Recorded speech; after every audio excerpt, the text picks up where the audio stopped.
이 새벽에 주 앞에 나오신 분들을 진심으로 환영합니다. 찬송가 9장 찬양 드리겠습니다. 찬송가 9장입니다.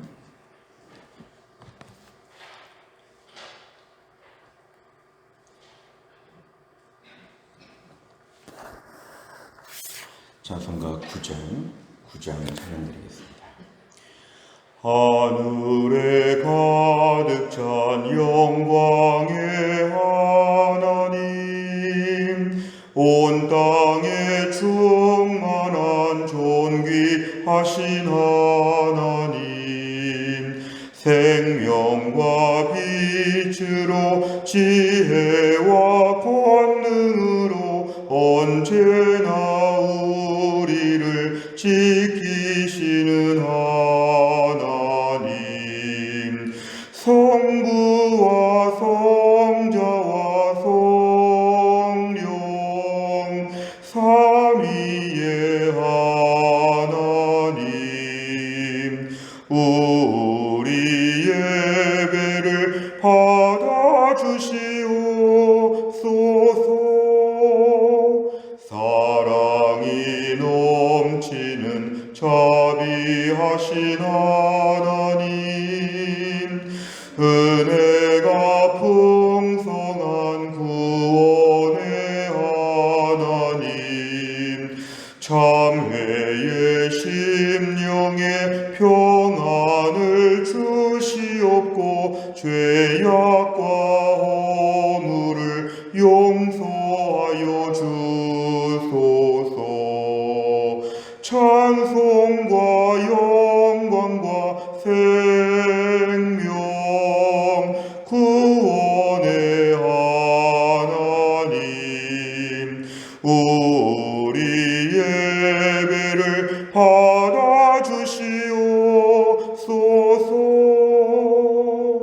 연약한 심령을 굳게 세워주시고 우둔한 마음을 지혜롭게 하시고 주의 뜻 받들어 참되게 살아가며 주 말씀 따라서 용감하게 하소서. 권능과 지혜와 사랑 은혜의 하나님, 우리 예배를 받아주시옵소서.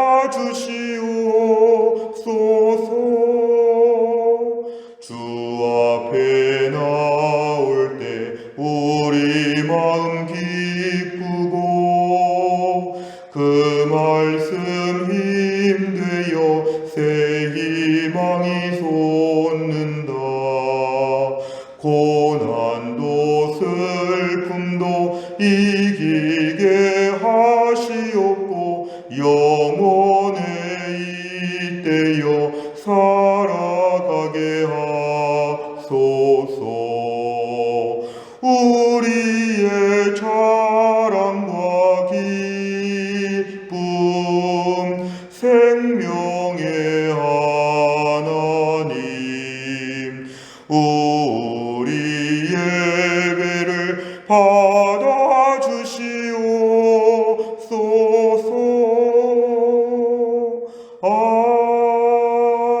아멘. 하나님 말씀은 예레미야 10장입니다. 예레미야 10장 1절부터 11절까지 말씀. 예레미야 10장 1절부터 11절입니다. 예레미야 10장 1절부터 11절까지의 말씀을 저와 한 절씩 교독하시겠습니다. 이스라엘 집이여, 여호와께서 너희에게 이르시는 말씀을 들을지어다. 여호와께서 이와 같이 말씀하시되 여러 나라의 길을 배우지 말라. 이방 사람들은 하늘의 징조를 두려워하거니와 너희는 그것을 두려워하지 말라. 여러 나라의 풍습은 헛된 것이니 삼림에서 벤 나무요 기술공의 두 손이 도끼로 만든 것이라. 그들이 은과 금으로 그것에 꾸미고 목과 장도리로 그것을 든든히 하여 흔들리지 않게 하나니 그것이 둥근 기둥 같아서 말도 못하며 걸어다니지도 못하므로 사람이 메어야 하느니라. 그것이 그들에게 화를 주거나 복을 주지 못하나니 너희는 두려워하지 말라 하셨느니라. 여호와여, 주와 같은 이 없나이다. 주는 크시니 주의 이름이 그 권능으로 말미암아 크시니이다. 이방 사람들의 왕이시여, 주를 경외하지 아니할 자가 누구리이까? 이는 주께 당연한 일이라. 여러 나라와 여러 왕국들의 지혜로운 자들 가운데 주와 같은 이가 없음이니이다. 그들은 다 무지하고 어리석은 것이니 우상의 가르침은 나무뿐이라. 다시스에서 가져온 은박과 우바스에서 가져온 금으로 꾸미되 기슬공과 은장색의 손으로 만들었고 청색 자색 옷을 입었나니 이는 정교한 솜씨로 만든 것이거니와 오직 여호와는 참 하나님이시요 살아계신 하나님이시요 영원한 왕이시라. 그 진노하심에 땅이 진동하며 그 분노하심을 이방이 능히 하지 못하느니라. 같이 읽습니다. 너희는 이같이 그의 일을 천지를 짓지 아니한 신들은 땅 위에서 이 하늘 아래에서 망하리라 하라. 아멘. 오늘 말씀을 보면 이제 하나님께서 이스라엘에게 한 나라의 우상들이 아무것도 아니라는 걸 가르치고 계십니다. 오늘 1절에 보니까 이스라엘 집이여, 여호와께서 너희에게 이르시는 말씀을 들을지어다. 저는 어제 1절 말씀을 묵상하면서 참 은혜가 되었는데요. 이렇게 죄를 많이 짓고 또 이렇게 심판이 임박한 거의 포기 상태에 놓여진 이스라엘 백성들에게 하나님은 끊임없이 말씀하신다는 것입니다. 지금 너희라고 할 때 이 너희는 죄를 많이 짓고 이미 형이 확정되었고 아무 소망이 없어 보이는 그러한 이스라엘 백성들을 너희라고 지금 말씀하시며 또 말씀하시고 또 말씀하십니다. 우리 하나님 아버지의 사랑이 얼마나 크신지 1절 말씀을 참 오랫동안 묵상했습니다. 2절 이하의 말씀을 보면 여러 나라의 길을 배우지 말라. 여러 나라의 길은 여러 나라의 풍습을 얘기하는데 특별히 종교 문화를 얘기합니다. 이방 사람들은 하늘의 징조를 두려워한다 그랬습니다. 별들이 어떻게 움직이고 있는지, 또한 태풍과 지진과 세상의 모든 종류의 이런 외적인 모습들을 가지고 너무 두려워하거나 예단하거나 점을 치듯이 뭔가 자꾸 이렇게 뭔가를 좀 미리 내다보려고 하는데 그런 것들 때문에 두려워하는 마음이 있지만 너희는 하나님 백성들은 그런 것들을 전혀 신경 쓰지도 말라는 것입니다. 3절에 보면 여러 나라의 풍습 이런 것들 아무것도 아니라는 것이죠. 특별히 오늘 우상에 대한 얘기를 하면서 우상들은 그냥 산에서 벤 나무로 만든 것이고 그냥 기술자가 만든 것이다. 그리고 도끼로 만들었다는 것은 이게 아무것도 아닌 하나의 이것이 무슨 예술품처럼 볼 수는 있을지 몰라도 여기에 신적인 능력이 있다거나 신적인 그런 존귀한 것 아무것도 아니라는 것입니다. 오늘 4절에 보니까 은과 금으로 그것들에다가 막 꾸밉니다. 나무로 일단 만들고 거기다가 은과 금을 입히는 것, 못과 장돌이, 망치 같은 것으로 막 해서 사실은 그렇게 해가지고 쓰러지지 않게 세워지도록 한다는 것이죠. 스스로 서지도 못한다는 건 얼마나 무능하고 아무것도 아닌지, 잘 넘어지지 않게 든든히 세워야 한다는 것은 이것이 아무것도 아님을 강조합니다. 5절에 보니까 둥근 기둥 같아서 모양이 생겼지만 말도 못하고 걸어다니지도 못하고 사람이 메고 다녀야 된다는 것입니다. 결론은 화를 주거나 복을 주지도 못하는 이런 이방의 우상들, 이거 아무것도 아니라는 것입니다. 나무 조각에 불과하고 형상에 불과하지 아무것도 아니라는 것입니다. 이런 것들을 붙잡고 빌거나 두려워하거나 의지하거나 이런 것은 참 어리석은 것이다, 이렇게 말씀하십니다. 이제 6절에 보면은 지금까지 말한 이방의 신들, 이방의 풍습과 대조가 됩니다. 여호와여, 주와 같은 이가 없나이다. 우리 하나님은 너무 크신 분이고 주의 이름이 권능으로 말미암아 하나님은 권능이 있다는 것입니다. 2절부터 5절까지의 우상들은 권능이 없습니다. 모양이 아무리 화려해도 권능이 없습니다. 권능이 없다는 것은 힘이 없다는 것입니다. 아무것도 할 수도 없고 아무것도 없다는 것이죠. 근데 우리 하나님은 권능이 있다는 것입니다. 권세와 능력이 있다는 것입니다. 7절에 보니까 이방 사람들도 하나님이 다스리십니다. 주를 경외하지 아니할 자가 누구리이까? 하나님이 천하 만물의 주인으로서 세상을 다 지배하신다는 것입니다. 주와 같은 이가 없다는 것입니다. 8절에 다시 한번 얘기합니다. 우상들 다 무지하고 어리석은 것이니 그냥 나무 조각에 불과하다는 것입니다. 나무 조각. 9절에 보면은 다시스와 우바스, 외국에서 거의 수입 자재를 가지고, 또 외국에서 은박은 은을 납작하게 편편하게 만든 것인데요.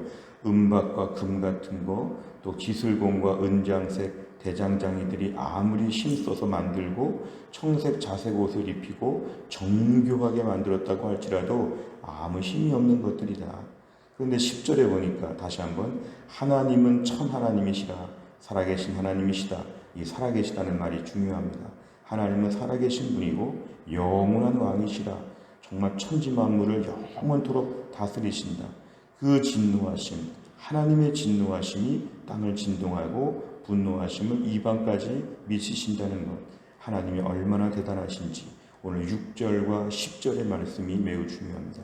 11절에 보니까 천지를 짓지 아니한 신은 신도 아니라는 것입니다. 천지를 지을 수 있는 신 하나님밖에 안 계시다. 오늘 11절에서는 오직 여호와 유일하신 하나님만 우리가 섬겨야 된다. 이 말씀은 그동안 너희가 우상을 섬겼던 것을 회개하고 지금이라도 돌아와야 된다고 하는 하나님의 메시지입니다. 내용 관찰을 보시면 첫째, 예레미야는 하나님께서 유다 백성에게 무엇을 배우지 말라고 하셨다고 선포합니까? 2절과 3절에 보면 여러 나라의 길, 여러 나라의 문화, 풍습, 특별히 종교적인 것들, 이런 것들을 너희는 절대로 따라하지 말라. 우상 숭배 따라하지 말라는 것입니다. 두 번째를 보면 예레미야는 하나님을 어떻게 찬양합니까? 6절과 7절, 10절에 보면 여호와여 주와 같은 이가 없나이다. 유일하신 하나님, 하나님만의 모든 것을 다스리시고 우리가 의지할 만한 분이시고 찬양과 경배를 받아야 한다는 것입니다. 이스라엘 백성들이 우상을 만들어 놓고 그 앞에서 찬양과 경배를 올려드렸습니다. 그동안 우리를 도와줬다. 앞으로 우리를 지켜줄 것이다. 지금도 우리는 의지하고 사랑한다. 지금도 나는 절대적으로 믿는다. 이런 식의 말을 아무데나 가서 하지 말라는 것입니다. 하나님 앞에서만 우리가 한다는 것입니다. 하나님과 같은 분이 없다. 하나님과 같은 분이 없다. 종교다원주의는 하나님과 같은 분이 많다는 게 종교다원주의입니다. 너희가 믿는 것도 인정하고 우리가 믿는 것도 인정해달라. 세상에는 민족별로, 지역별로, 인종별로 많은 하나님이 있다. 많은 신들이 있다. 오늘 성경은 하나님은 유일하신 하나님이시다.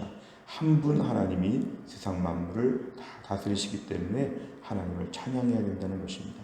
세 번째를 보면 예레미야는 왜 우상이 사람이 만든 물건이라고 강조합니까? 오늘 결국 오늘 본문에서는 우상을 어떻게 만들었는지, 재료는 무엇이었는지, 어떻게 어떤 도구들이 쓰였는지 오늘 계속해서 3절 말씀을 보거나 4절 말씀을 보거나 계속 이 우상이라고 하는 것이 사람이 만들어 놓은 것에 불과하다고 얘기합니다. 결국 사람보다 밑에 있다는 것이죠. 사람이 그런 재료를 가지고 만들어 놓은 것이고 아무리 대단해도 사람 밑에 있는 것이죠. 근데 사람들이 그것을 자기 위에 있는 것인 줄 알고 믿고 의지하고 따른다는 것입니다. 결국 내가 만든 물건 앞에서 빌고 기도하고 의지하고 찬양하고, 당시 이스라엘 백성들이 얼마나 어리석었는지를 얘기합니다. 결국 우상은 사람을 도와줄 수 없다는 것입니다. 나를 돕는 존재는 나보다 대단한 사람이 도울 수 있는데 우상은 사람보다 못하다는 것입니다. 우상은 사람이 만들었기 때문에 사람 밑에 있는 것이죠. 결국 하나님은 우리가 만든 것이 아니기 때문에 우리 위에 계신 분이고, 그래서 하나님만이 우리를 도울 수 있다. 하나님만을 섬겨야 된다. 오늘 이것을 강조합니다. 사람이 만든 물건 얘기를 자꾸 하는 것은 우리보다 못하다. 우리가 의지할 바가 못된다. 무의미하다. 생명도 없다. 그냥 나무 조각에 불과한 것이고 이것저것 덧칠한 것에 불과하니까 이것들을 의지하지도 말고 찬양하지도 말라는 것이 오늘 본문의 메시지입니다. 그냥 조각품에 불과하다. 아무리 대단해도 그냥 조각품에 불과한 것인데 이런 것을 섬기지 말아야 된다. 무능하다. 이게 오늘 본문의 강조입니다. 이 땅을 살면서 오늘날 우리에게 우상이라는 것이 이렇게 무의미하다는 것을 강조합니다. 실제로 우상을 만들어 놓고 오늘도 우상을 섬기는 저 인도나 일본이나 우상 문화가 더 발달된 지역에 가보면 지금도 그런 것들을 만들어 놓고 아주 예쁘게 만들어 놓고 아주 금은 보석으로 꾸며 놓고 뭔가 우리에게 신령한 힘이 있는 것처럼 가르치지만 오늘 본문에 의하면 헛것이라는 것입니다. 우리가 우상에 대하여 현대판 우상들, 존 스튜트 목사님이 기독교의 기본 진리에서 말한 것처럼 현대판 우상이라고 할 수 있는 수많은 우리 주변의 존재들이 우리에게는 사실은 별 도움이 못 된다는 것입니다. 우리가 오늘 우상을 어떻게 믿든지 간에 아무것도 아니라는 것, 하나님께 더 의지해야 된다는 것입니다. 하나님께 더 집중해야 된다는 것을 오늘 가르칩니다. 우상은 하나님의 대체물이 될 수 없고 우상은 아무것도 아니고 우리가 우상을 버려야 한다. 내 주변에 어떠한 종류의 우상이든지 간에 우상을 의지하지 말고 하나님을 의지해야 된다는 것이 오늘 본문의 강조점입니다. 네 번째를 보면 하나님을 살아계신 하나님이라고 고백하는 예레미야를 보면 무엇을 느낍니까? 중간에 살아계신 하나님이라고 고백하는데 나는 하나님을 살아계신 하나님이라고 고백하는가? 혹시 우리가 하나님을 우상처럼 믿지 않는가? 하나님이 아무 일도 못하시고 아무것도 보지 못하시고 하나님 믿어도 아무것도 기대할 것이 없는 돌덩어리, 나무덩어리 같은 우상을 보듯이 하나님을 보지 않는가? 하나님을 살아계신 하나님이라고 우리 집에 건강한 부모님이 내 옆에 계신 것처럼 하나님이 지금 살아계신 하나님이라고 오늘도 고백하는가? 오늘 고백해야 한다는 것입니다. 하나님을 믿되 하나님을 영화롭게 해야 되고 하나님을 두려워하고 하나님께 전적으로 매달려야 되는 하나님을 우상이 아니라고 하면 정말 믿어야 한다는 것이죠. 우상과 하나님을 대조했다면 하나님을 이제 우상처럼 믿지 말고 하나님을 하나님처럼 온전하게 우리가 믿어야 함을 강조합니다. 오랫동안 교회 다니고 오랫동안 신앙생활하면서 우리 입술로는 하나님을 믿는 것처럼 보이면서도 실제로 하나님을 우상처럼 대우했던 것이 있다면 오늘 회개하고 하나님을 더 살아계신 분으로 존중하고 의식하는 하루가 되어야 하겠습니다. 마지막 다섯 번째를 보면 내가 살아계신 하나님을 잊고 헛된 것을 의지한 적이 있다면 언제입니까? 살아계신 하나님께 진정한 예배를 드리기 위해 무엇을 결단하고 실천하겠습니까? 오늘 끝에 보시면 진정한 예배라는 것이 나옵니다. 우리가 오늘 주 앞에 예배를 드릴 때 내가 온전한 예배자가 되어야 할 이유가 여기 있습니다. 하나님을 하나님으로 인정한다면 예배의 태도가 매우 중요합니다. 하나님께 전적으로 온전한 예배를 드리게 하여 주옵소서. 예배하는 것, 순종하는 것, 충성하는 것, 정결하게 사는 것, 하나님 나라 비전과 꿈을 품는 것, 하나님이 살아계시다고 하면 이것들이 다 달라집니다. 하나님을 살아계신 분으로 우리가 오늘 모셔야 된다는 말씀입니다. 오늘의 말씀을 통하여 하나님을 하나님으로 온전히 인정하는 믿음의 사람 다 될 수 있기를 간절히 바랍니다. 기도하겠습니다. 하나님 아버지 감사합니다. 오늘도 하나님께서 우리를 깨우사 주 앞에 나와 기도하게 하여 주시고 하나님 말씀 붙잡고 기도할 수 있도록 오늘도 매일 성경 매일 기도하는 자리에 주 앞에 나올 수 있게 하심을 감사합니다. 오늘의 말씀을 통하여 여호와여 주와 같은 이가 없나이다. 우상들은 다 헛된 것이고 하나님만 의지하고 하나님만 찬양해야 된다고 하는 오늘 말씀을 들었습니다. 우리가 오늘 신앙생활하면서 다른 종류의 우상들이 하나님과 나 사이에서 존재하지 못하도록 하나님 우상들을 다 버리게 하여 주시고 우리가 오늘 종교적인 우상이 아니라고 할지라도 내 삶의 실제로 하나님 아버지 이렇게 우상처럼 다른 것을 의지하며 다른 것에 더 신경 쓰며 살았던 저희들의 삶을 다 용서하여 주시기를 원합니다. 하나님을 섬기되 살아계신 하나님을 그대로 인정하게 하여 주시고 우상처럼 하나님을 보지 아니하고 실제로 지금도 살아계셔서 역사하시고 일하시는 능력이 있으신 권세 있으신 하나님을 하나님으로 온전히 경배하는 믿음의 사람이 되게 하여 주옵소서. 또한 나를 살면서도 주님을 의지합니다. 주님을 찬양합니다. 오늘도 예배자로서 삶의 예배로 하나님을 영화롭게 하는 귀하고 복된 날이 되게 하여 주옵소서. 감사드리며 예수님의 이름으로 기도하옵나이다. 아멘. 우리가 금요일을 맞이하여 기도하는 100대 기도 제목은 다락방과 전도회와 새가족을 위해 기도합니다. 71번부터 84번까지 오늘 꼭 기도해 주시기를 바랍니다. 주기도문 하겠습니다. 하늘에 계신 우리 아버지여, 이름이 거룩히 여김을 받으시오며 나라 임하옵시며 뜻이 하늘에서 이룬 것 같이 땅에서도 이루어지이다. 오늘날 우리에게 일용할 양식을 주옵시고 우리가 우리에게 죄 지은 자를 사하여 준 것 같이 우리 죄를 사하여 주옵시고 우리를 시험에 들게 하지 마옵시고 다만 악에서 구하옵소서. 대개 나라와 권세와 영광이 아버지께 영원히 있사옵나이다. 아멘.